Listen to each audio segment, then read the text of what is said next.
Good morning, everyone. It's very nice to meet you again at the board meeting. I'm Mingyue Li, the Director of Business Development.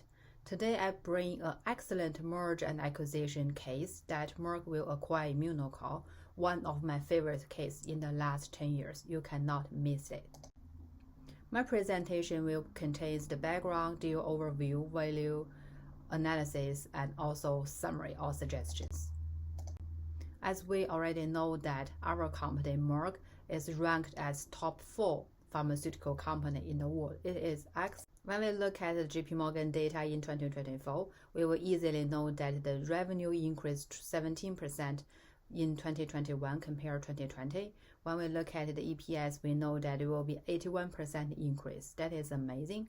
When we look for the details, we know that the pharmaceutical will account more than 80% of the total sales, and among them, Keytruda is the most significant asset for Merck, that driving more than 40% of the revenue in 2023 in Q1. However, its patent protection will expire in 2020. Let's look for some details. I have divided our revenue into 3 parts, the Keytruda, non-Keytruda, and also gap to the 15 billion. So that means when we look at the data from 2020 to 2024, we know that the gap to 15 billion decreased. That means our revenue increase every year. When we look at non-Keytruda, we know that the portion is remained the same 50%, but Keytruda increased from 25% to 50%. However, the Keytruda will expire its patent in 2028.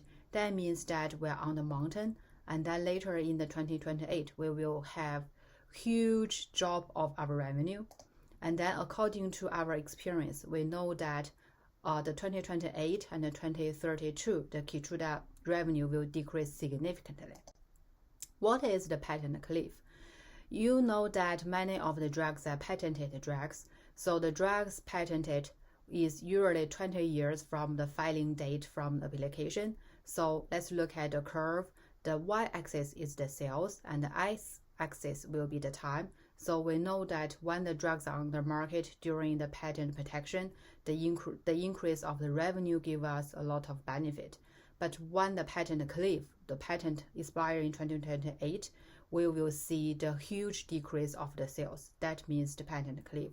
So there will be many of the company can manufacture the same drugs, and then the generic drug will launch.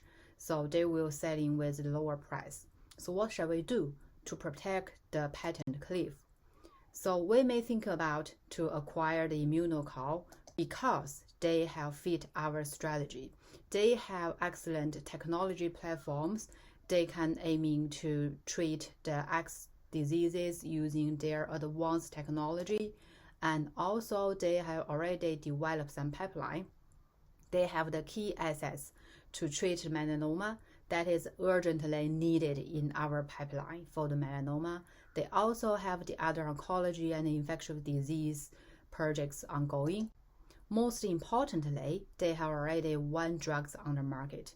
They have launched the new drugs in 2022, Keytruda, and then they have already get good sales in more than 146 million.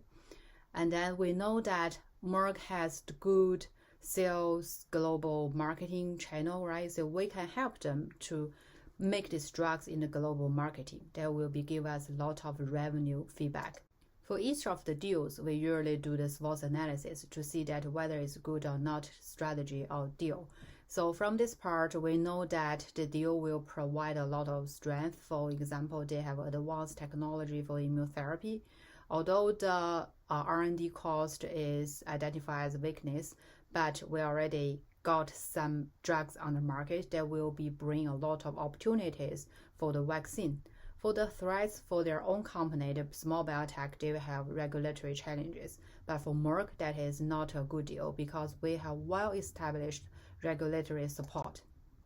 Then you know that acquisition usually combines with the strategy and also the finance, right? Let's look at some numbers.